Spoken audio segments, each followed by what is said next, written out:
So I got a new stove in to take a look at, and this is the OneTigris Rocuboid stove, or Rocuboid stove. Yeah, let's just call it the OneTigris flat pack stove because that makes more sense. Let's take a look at it.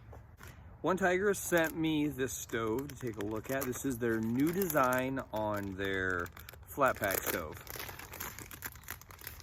So I'm gonna open it up here. This paper here says to go ahead and just reuse this, recycle and reuse. So that's kind of cool. It says their name on it, logo. I do like their logo. Here's the case. The case is pretty sweet. I know from a distance it looks like a flag, but once you get closer, it says OneTigris on it. It's identical to their other stove case that they had previous, the Rocuboid stove. But what I want to do is let's take a look at what's different about the stove. I don't have the other stove because I'll be honest with you guys, it's a flat pack stove. There's not a huge difference in a lot of flat pack stoves. They all pretty much mimic a similar design. But let's see what separates the stove from all the others, shall we? So coming off right away, the very first thing you're going to see when you look at the very front feed plate is going to be this crazy design. It's like a dragon. Has their name, has some eyes, and I don't know, it's kind of cool, kind of creepy, but it definitely makes it stand out a little bit more with their name printed in there, because before their other stove just had like the one feed port off to the side. Ooh, I do like this. This is definitely a side plate. I do like these holes, and we'll talk about those holes in a bit. This is the back plate, another side plate. Looks like the ash pan. This looks like the grill, the grate on the inside. Oh. And they're trivets. So these are unique. Looks like you can use them two different ways. So we'll also take a look at this. I'm not going to give you guys a bunch of specs. It's a food grade stainless steel. It's not really that heavy of a stove. If you're going to pack away your cooking gear and your silverware, your utensils, and a bunch of food, this much of a stove is not going to hurt you, or it's not going to hinder you. Let's look at it. All right, so I was just looking at these pieces. As you can tell, I got some oil marks on them from my hands. I've not burned this stove. In fact, I haven't even put this stove together, but I will tell you one thing. This stove is not stamped out. It's actually laser cut. Those are plasma marks in here. So the edges are just a little bit sharp. Be careful with that. But that shows me really high manufacturing, that it's not just a stamp. They're actually using a laser, and they're laser cutting it. So that's really cool. Other than that, this is the back plate. So let's go ahead and put this bad boy together. Oh, this is not a back plate. I apologize. This is a side plate. This is the back plate. Side plate will click on here. Most flat pack stoves all go together pretty much the same. So kind of like a book, like you're going to suntan. And then you'll see this piece here. See how one side doesn't have a tab on it? Usually the tab will face toward, or the area missing the tab will face towards you. I like to line one side up, and it's the side that I hold with my thumb when I'm putting these together. It just makes it faster. And we'll go ahead and put this grill plate in here like so as well. And that's it, right? So we'll slide this side in right here. We'll slide it right in there. Really, really simple. And we'll grab this crazy dragon demon looking feed plate, and we'll just stick it on there. We'll stick it up on the top like this, and then you just slide it on in. If I can do it and film. Oh, I guess it is in. So there you go. That's pretty much it. Really simple. But what I do want to do right now is I want to look at the very top, these pot stands, these trivets really quick, and then we're going to light the stove, because essentially that's what you want to see. Okay, so as you're looking into the stove here, you can use these trivets or pot stands two ways, three ways. You can use them this way.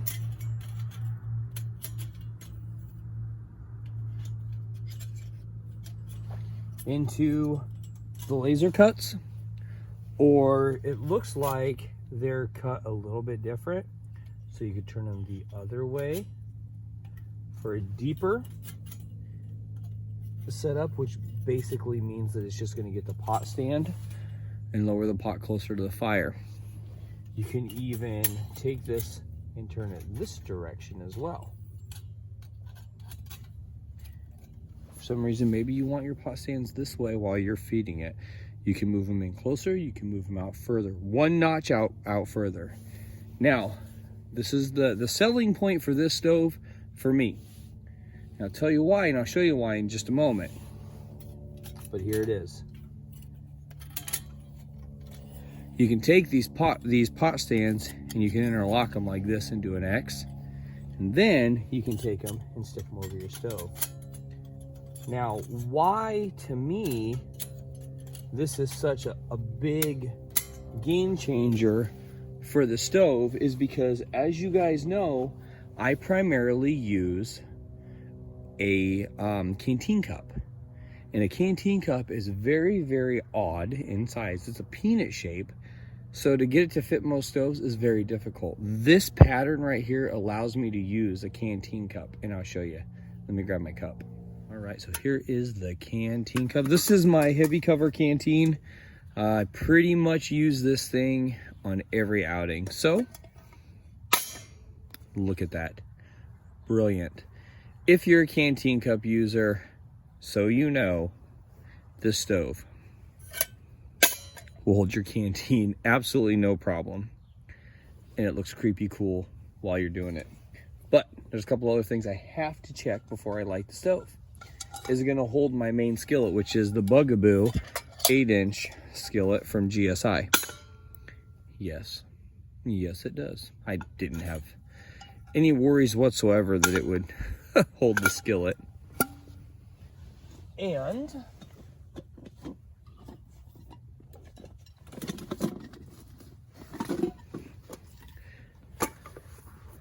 I have to try my other main pots. Anytime I check a stove out, I always check the main pots that I use. So my Heli Context mess kit, yes. The small skillet, yes. The emergency fry pan. I love that sound. Yes.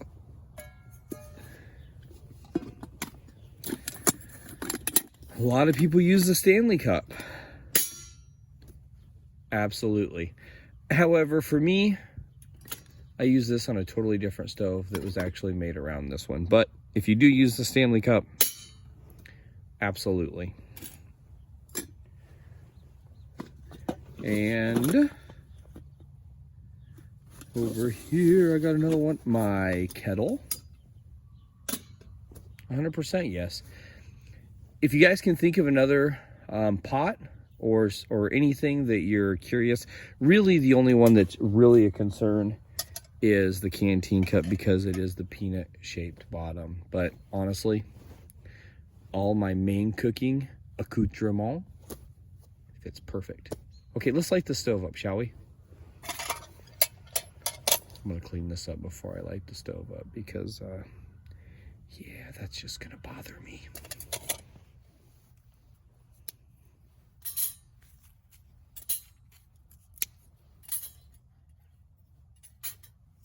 There's 1,000,001 ways to load a stove.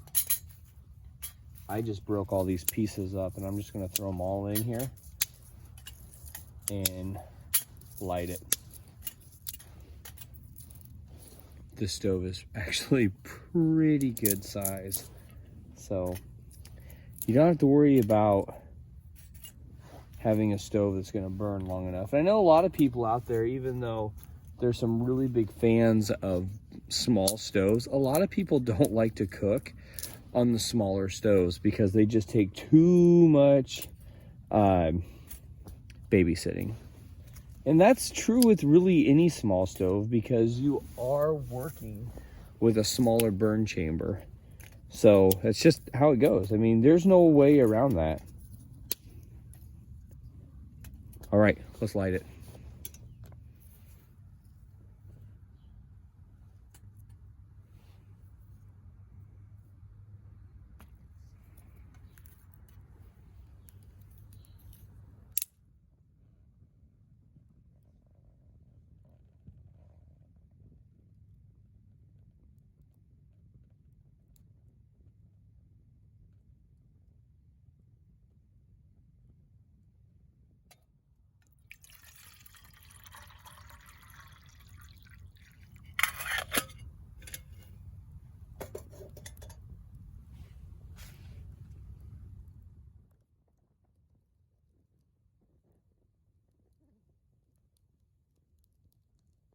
Okay, so now that we're down here, let's look at the stove. If you see this port down here, this is nice. What this is doing is this is not only protecting the ash from touching the ground, this is also an inlet port. So once this fire gets burning really hot, it's gonna wanna drag and pull oxygen. So what it's gonna do is it's gonna pull the oxygen through this bottom plate right here. So it's gonna pull the oxygen through here. I don't know if you can hear the difference or not in the stove, but it really pulls a lot of air through here.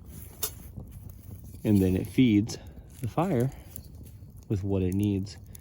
Really good design, really well thought out. And let's look at that face. Gosh, that's creepy. But it's cool. I mean, so definitely for a cool factor, it's got it. Let's see how well it does for a feed factor.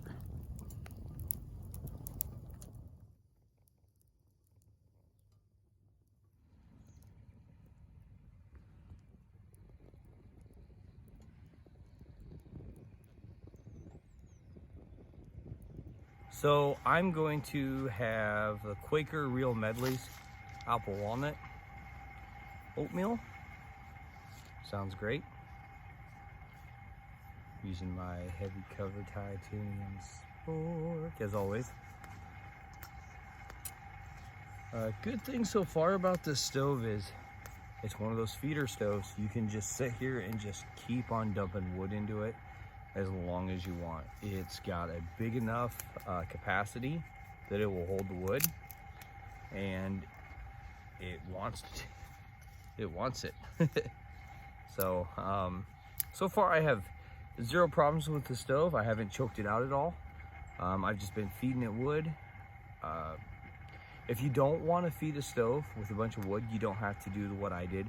You can actually load the stove all the way up and then just light it and burn all the way down. Or you can load it up to where the wood is sitting upright, like this, all the way throughout the entire stove. And throw one fire starter right in the middle, and it'll burn the middle all the way out. You'll get a long burn, probably a 15 to 20 minute burn. Let's take a look at the stove though, because she's just about ready to go. Okay, so this is my view of the stove. See what we got going on. Look at that.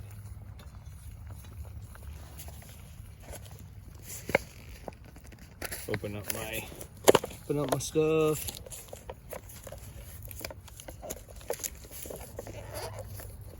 If you guys notice, take a look at that. Does it look good?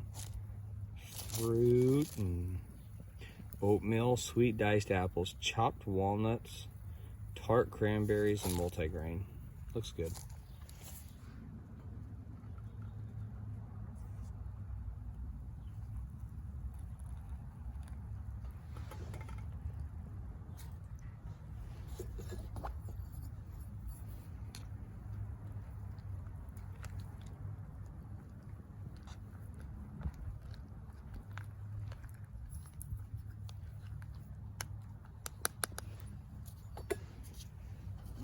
Once you put the hot water in there, I think you let it sit. I think there's directions on there.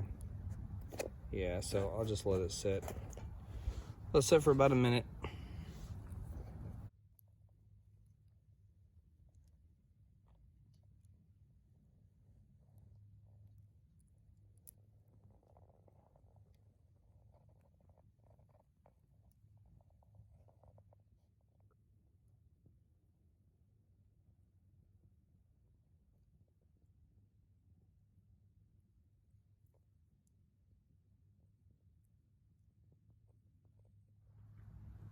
I don't dig the name.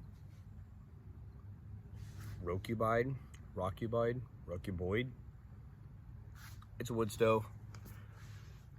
But really, I don't see any issues with the stove. Going into the woods, I don't see any issues. Not cooking any meals. All my pots fit on it just fine. This is only a first look. This is not a review, okay? I do not think that burning a stove one time would or should ever constitute as a review. This is just a kind of a first impression, and so far I thought I did a pretty good job. It's got a really nice burn chamber. It's good size. It holds all the pots and pans that I know I'm gonna want to use for it. I like the way that the pot stands can be used in different configurations. I mean, yeah, that dragon face on the end is kind of corny, but kind of cool too, right? I mean, I do dig it. It's gonna look really cool when I'm burning it at night. I mean, there is a cool factor there. All right, OneTigris, you got me on that one. It's gonna look pretty bitchin' when the sun goes down. But that being said, this is just a quick look at the stove, and I just really appreciate you guys coming along with me. Look, if stoves aren't your thing, this video is probably not gonna be your thing, but if they are, do me a favor, give me a like. If you see that bell notification, give it a hit. I appreciate it, my kids really appreciate it, and we are taking this stove camping this weekend, and we're gonna live out of that stove, and we're gonna live into our gear, and just hang out in the woods. Have a good weekend. So we will see you guys real soon. Bye-bye.